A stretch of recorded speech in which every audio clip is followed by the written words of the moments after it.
बिस्मिल्लाहिर्रहमानिर्रहीम सल्लल्लाहु अला मुहम्मदिन सल्लल्लाहु अलैहि वालिहि वसल्लम। Welcome to the Biolish world. कैसे हैं आप सब स्टूडेंट्स? मैं उम्मीद करता हूँ आप सब ठीक होंगे, खैर वफ़ियत से होंगे।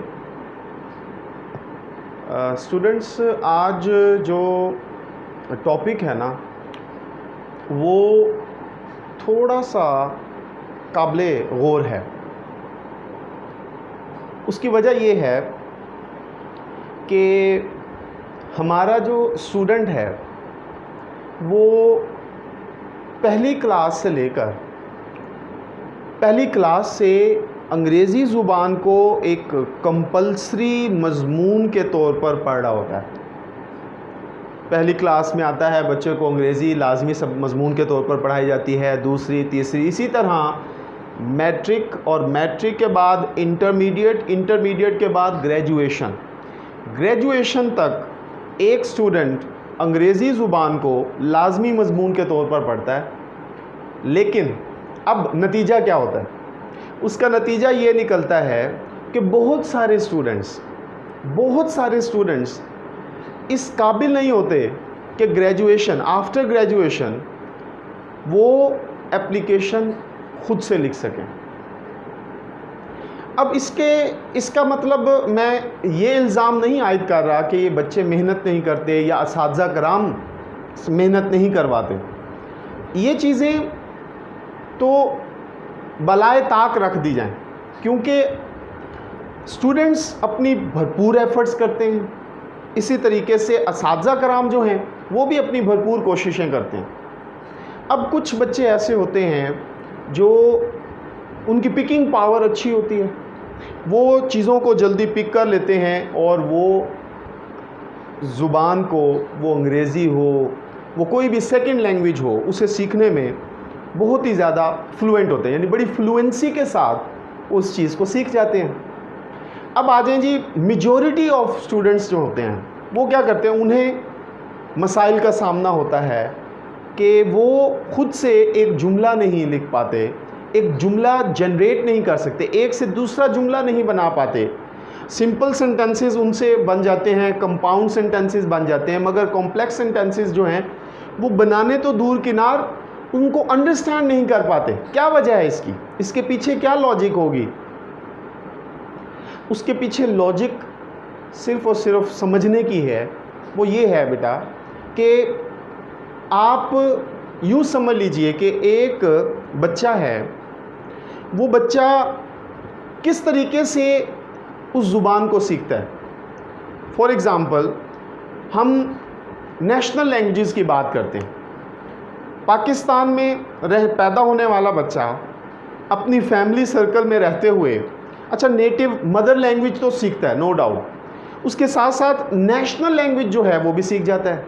आपने गौर किया होगा, उसे किसी किस्म के रट्टे लगाने की ज़रूरत नहीं पड़ती, उसे ग्रामर के रूल नहीं सीखने पड़ते, उसे ये नहीं सीखना पड़ता कि कहाँ पर उसने फ़ाइल लगाना है, कहाँ पर फेल लगाना है, कहाँ पर मफ़ूल लगाना है। वो खुद ब खुद दुरुस्त जुमला बोल लेता है। मतलब ये कि एक पाकिस्तानी बच्चा, उर्दू ज़ुबान बोलने वाला बच्चा कभी भी ऐसे नहीं कहेगा कि वो आती है या वो जाता है या वो जाती है, असलम आती है, राबिया जाता है, इस तरह कभी भी नहीं कहेगा। उसकी वजह कि वो क्रैमिंग नहीं करता, जो ख़ास तौर पर स्टूडेंट्स अंग्रेज़ी ज़ुबान को सीखते हुए करते हैं। मैट्रिक के एग्ज़ाम्स हों, इंटरमीडिएट के हों, ग्रेजुएशन के हों, वही बच्चे कामयाब होते हैं जो क्रैमिंग कर ले होते हैं। इसके बरक्स वो बच्चे जो सेल्फ़ राइटिंग करते हैं वो ज़्यादा अच्छे नंबर ले जाते हैं, मगर बच्चों के अंदर वो सलाहियत होने के बावजूद भी वो प्रोड्यूस नहीं हो पाती। उसकी वजह कि बच्चे जो हैं वो क्रैमिंग को अपनी जो है बेसिक प्राइमरी इम्पोर्टेंस देते हैं, ना कि उसको डेप्थ में जाकर सीखें कि how to make a sentence without cramming. अच्छा, अब यहाँ पर मैं आपसे एक बहुत ही फेमस लिंग्विस्ट हैं नोम चॉम्स्की, उन्होंने एक बहुत ही खूबसूरत एग्ज़ाम्पल दी। वो कहते हैं कि एक बच्चा जो है उसके पास एक लैड लैंग्वेज एक्विजिशन डिवाइस है।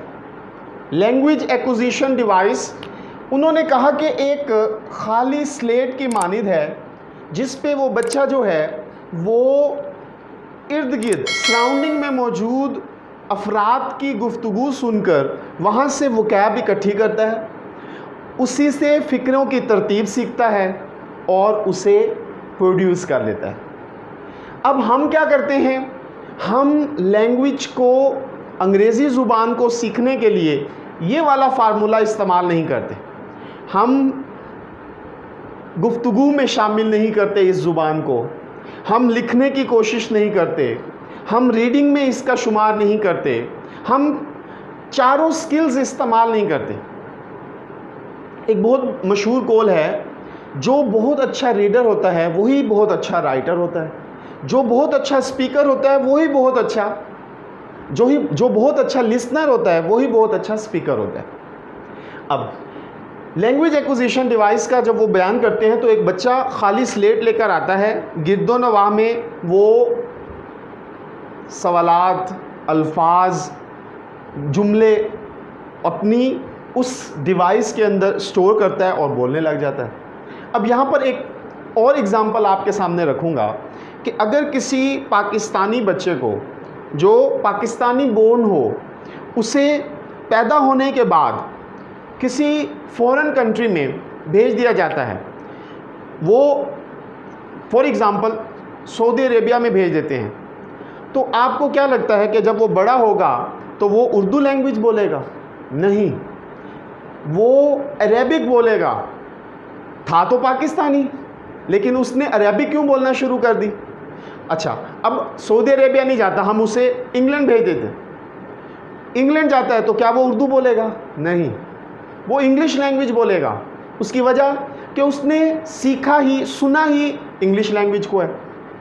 फिर उसे कोई भी अपनी एक्शन एक्सप्रेस करने के लिए उसी इंग्लिश लैंग्वेज की ज़रूरत पड़ी, तो वो उसकी डिवाइस के अंदर, जो लैंग्वेज एक्विजिशन डिवाइस है, उसके अंदर वही लैंग्वेज बिल्ट हुई जिसकी वजह से वो उसी ज़ुबान को बोलने लग गया। तो अंग्रेज़ी ज़ुबान जो है उसको कोशिश हमने ये करनी है कि इस तरीके से सीखें कि वो क्रैमिंग ना हो, वो ऐसे हो जैसे कि हम किसी चीज़ को समझ रहे हैं और उतार रहे हैं। तो इसके लिए बहुत सारी चीज़ें होती हैं। आज जो है मैं उसका आगाज़ करने लगा हूँ और वो है जी टेंसेस। सबसे पहले हम टेंसेस को डिस्कस करेंगे कि व्हाट टेंसेस आर। टेंसेस क्या हैं? अच्छा, इसमें सबसे बड़ी बात जो है ना वो ये है कि स्टूडेंट्स जो हैं उनकी एक मिसपरसेप्शन समझ लीजिए। मिसपरसेप्शन ये कि मैंने बहुत ज़्यादा नोट किया कि बच्चों से जब पूछा जाता है हाउ मैनी टेंसेस, तो बच्चों का पता है क्या जवाब होता है? देयर आर 12 टेंसेस, या आप यूँ समझ लीजिए 3 टेंसेस। मतलब ये क्लासिफिकेशन हो गई और एक्चुअल में वो ये कहते हैं। कौन कौन से जी? तो बच्चा जवाब देता है जी प्रेजेंट, फिर कहता है जी पास्ट, और फिर कहता है जी फ्यूचर। अच्छा, अब यहाँ पर एक ये जो मिसकंसेप्शन है, इसे सबसे पहले मैं बेटा आप लोगों से क्लियर करूँगा। वो ये कि अगर आप किसी फॉरेन ऑथर को पढ़ें ना, किताबें हैं, हम असल में हमारे अंदर रीडिंग की हैबिट नहीं है, ख़त्म हो गई है रीडिंग हैबिट। हम अगर फॉरेन राइटर्स को पढ़ें ना तो वो कभी भी नहीं कहेगा कि देयर आर 3 और 12 टेंसेस, वो कहेगा जी देयर आर 2 टेंसेस। अच्छा, और इसमें भी तरतीब ज़रा दुरुस्त कर लीजिए। Number 1 past, number 2 present. अच्छा जी, अब स्टूडेंट्स सवाल करते हैं जी sir what about future? Future क्या है? अच्छा बच्चे, एक चीज़ क्लियर कीजिए कि फ्यूचर प्रिडिक्ट नहीं होता, हम प्रिडिक्शन नहीं कर सकते फ्यूचर के बारे में। दैट्स वाई फ्यूचर टेंस नहीं है। आप यूँ समझ लीजिए कि फ्यूचर को हम जैसे प्रिडिक्ट नहीं कर सकते, पेश गोई नहीं कर सकते कि ऐसा होगा, हम सिर्फ और सिर्फ एक एग्जाम्पल, एक हाइपोथेसिस ले लेते हैं। अदरवाइज फ्यूचर टेंस जो है वो स्टूडेंट्स एग्जिस्ट नहीं करता।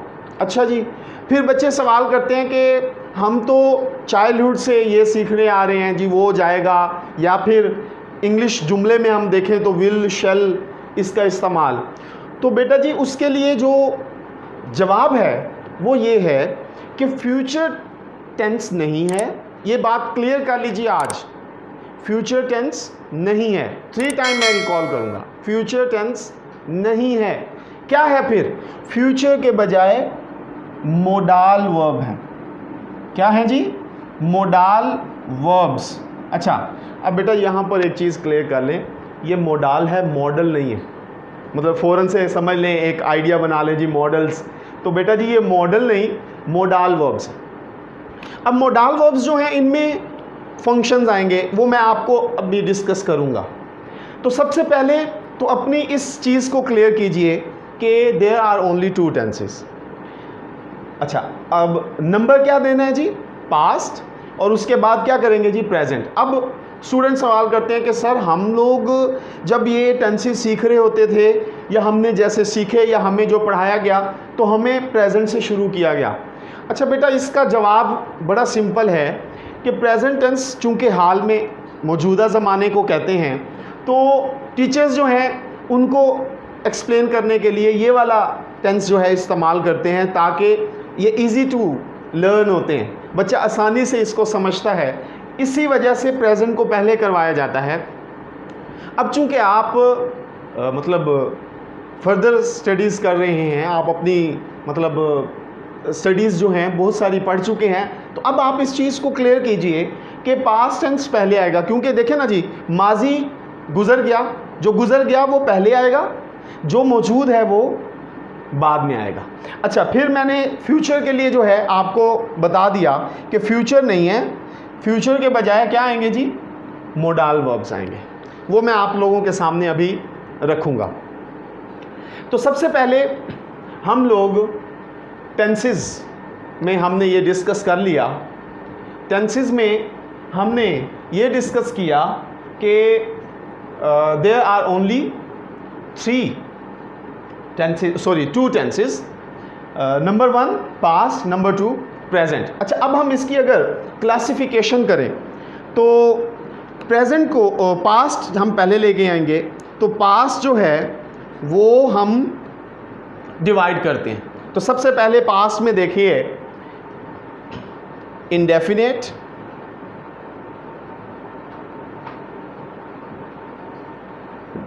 Number 2 continuous, number 3 perfect, and number 4 perfect continuous. अब ये 4 जो हैं एक्सप्लेन किए जाते हैं, indefinite, continuous, perfect, perfect continuous.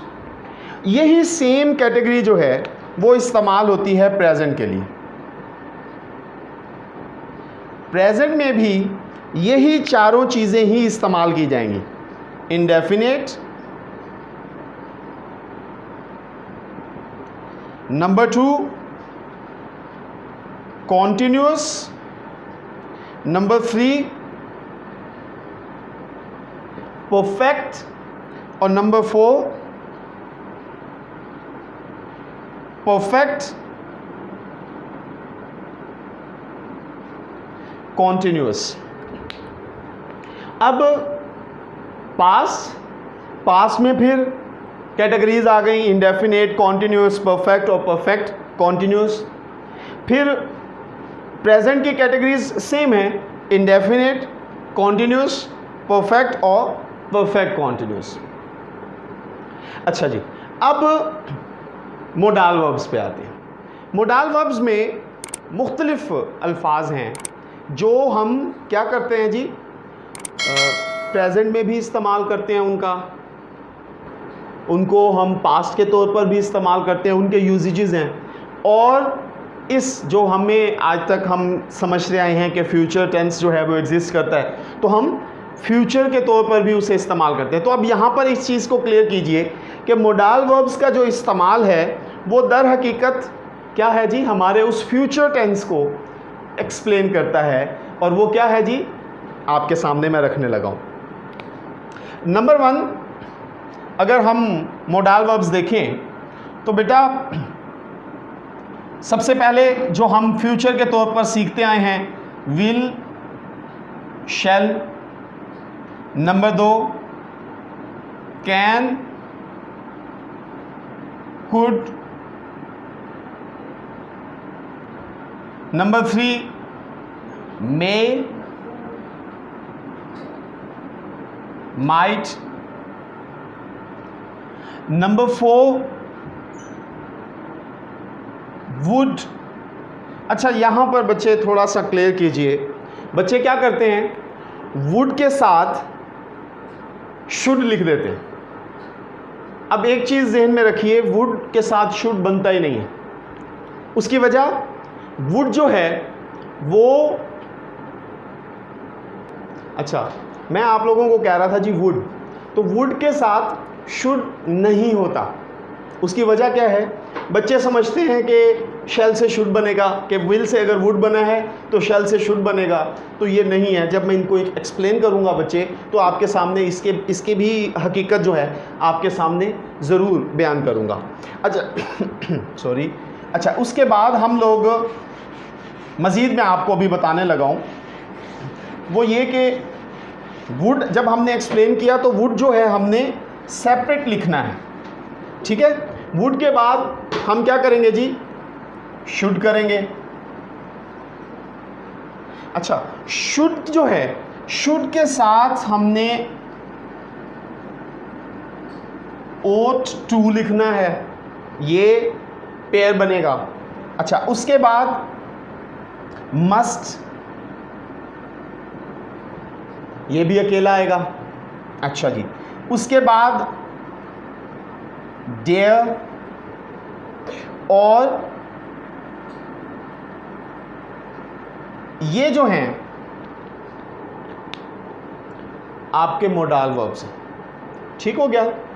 इन मोडाल वर्ब्स की मदद से हम क्या करते हैं, इस फ्यूचर टेंस को एक्सप्लेन करते हैं कि जैसे विल शैल हो गया, ये इस्तेमाल होगा।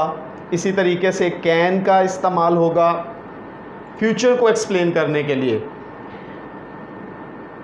मे और माइट जो हैं ये फ्यूचर को एक्सप्लेन नहीं करते, वुड फ्यूचर को एक्सप्लेन करेगा। इनके फर्दर यूजेजेस भी हैं, वो भी इंशाल्लाह मैं अपने नेक्स्ट लेक्चर्स में ज़रूर बयान करूँगा। अच्छा जी, शुड और ought to, इनमें फ्यूचर का इस्तेमाल नहीं होता। मस्ट जो है वो फ्यूचर को बयान करता है, और डेयर में भी फ्यूचर का इस्तेमाल नहीं होता। तो अभी आज जो हमने इस लेक्चर को देखा, तो बेटा उसमें हमने टेंसेस देखे, इसको क्लियर किया कि टेंसेस जो हैं वो 2 हैं। अभी आपसे अगर कोई पूछे तो आप उन्हें एक्सप्लेन कीजिए कि there are only 2 tenses, past, number 1 past, number 2 present. अच्छा, फ्यूचर अगर आपसे क्वेश्चन करते हैं तो आप कहें कि फ्यूचर जो है वो मोडाल वर्ब्स की मदद से, तो एक दफ़ा फिर मैं आप लोगों को कह दूँ, not model, it's modal. Model कहेंगे तो वो फिर कहेंगे जी ये क्या कह रहे हैं। तो मोडाल वर्ब्स की मदद से हम क्या करते हैं, फ्यूचर को एक्सप्लेन करते हैं। तो वो मैंने आप लोगों के सामने बेटा मोडाल वर्ब्स रखे। फिर मैंने आप लोगों को बताया कि हम पास्ट को फर्दर किस तरह कैटेगराइज करते हैं, उसकी कितनी इकसाम हैं। तो वो मैंने आपको बताया, indefinite, continuous, perfect, perfect continuous. इसी के साथ साथ प्रेजेंट में भी सेम, इंडेफिनेट, कॉन्टिन्यूस, परफेक्ट और परफेक्ट कॉन्टिन्यूस। उसके बाद मोडाल वर्ब्स हैं, तो वो हम इनको डिस्कस करेंगे। तो बेटा आप लोगों ने अब इस चीज़ को अंडरस्टैंड कर लेना है टेंसेस के मामले में। अच्छा, यहाँ पर इस लेक्चर को बयान करने की एक सबसे बड़ी वजह एक और भी थी, और वो ये थी कि बच्चे जो है ना, उनसे जब भी पूछा जाए कि आपने जुमला मुकम्मल नहीं किया या आपसे कोई जुमला जो है वो खुद से नहीं बन पा रहा, तो सर मेरे जो हैं वो टेंसेस वीक हैं। अच्छा, एक चीज़ ज़हन में रखिए कि टेंसेस आने चाहिए, ये मेरी राय है, पर्सनल ओपिनियन ये है कि टेंसेस आपको इतने आने चाहिए कि कहाँ पर कौन सी वर्ब यूज़ होना है, कहाँ पर कौन सी हेल्पिंग वर्ब यूज़ होना है, उसके अलावा सब्जेक्ट वर्ब ऑब्जेक्ट इसकी क्या टेक्निक है, कहाँ पर कैसे कैसे इसको प्लेस करना है, इस हद तक समझने के लिए टेंसेस का आना ज़रूरी है। अदरवाइज़ अगर आप किसी चीज़ को लिख रहे हैं तो रिटन फॉर्म में भी टेंसेस का इस्तेमाल होता है, क्योंकि हमारे पास सोचने का वक्त होता है। लेकिन अब इसका एक और मसला जो होता है वो ये हो जाता है कि स्टूडेंट्स जो हैं वो क्या करते हैं जी, वो जब ओरली यानी कि इंग्लिश ज़ुबान, अंग्रेज़ी ज़ुबान को जब किसी के साथ गुफ्तगू कर रहे होते हैं तो वो क्या करते हैं जी, वो अपने माइंड में टेंसेस लाकर बोलने की कोशिश कर रहे होते हैं, जिसकी वजह से उनकी फ्लुएंसी जो है वो ख़त्म हो जाती है। अच्छा, ये मेरा लेक्चर जब मैं स्पोकन के ऊपर अपने लेक्चर्स आपके सामने रखूँगा, उसमें फिर मैंने ये वाली पॉइंट्स जो हैं वो इंशाल्लाह ज़रूर हाईलाइट करूँगा। तो अभी आपने इस तरह के मज़ीद इंफॉर्मेटिव लेक्चर्स के लिए द बायोलिश वर्ल्ड को सब्सक्राइब कीजिए, और टेंसेस को लेकर इतना ज़्यादा पैनिक होने की भी ज़रूरत नहीं है। मतलब बहुत सारे स्टूडेंट्स जो होते हैं ना, बस उन्हें जब भी ये कहा जाए कि आपसे जुमले सही नहीं बन रहे, आपकी फॉर्मेशन ठीक नहीं है, आपकी जो है जो तहरीर आपने तरतीब दी है वो आपसे सही नहीं हो रही, तो एक ही जवाब होता है, सर हमारे टेंसेस वीक हैं। अच्छा, मैं हैरान होता हूँ कि सब क्लासेस में उन्हें टेंसेस नए सिरे से करवाए जाते हैं। मतलब ये कि मैट्रिक में अगर हम एग्ज़ाम्पल लें तो मैट्रिक में करवाए जाते हैं, फिर इंटर में आते हैं तो पार्ट 2 में इंटर के अंदर फिर करवाए जाते हैं, ग्रेजुएशन में आते हैं तो फिर ग्रेजुएशन में करवाए जाते हैं, और फिर जब उनसे कहा जाए कि आपकी फॉर्मेशन ठीक नहीं है, आपने ये दुरुस्त नहीं किया, ग्रामर मिस्टेक्स बहुत ज़्यादा हैं, तो बच्चे फ़ौरन से कहते हैं सर हमारे टेंसेस ठीक नहीं।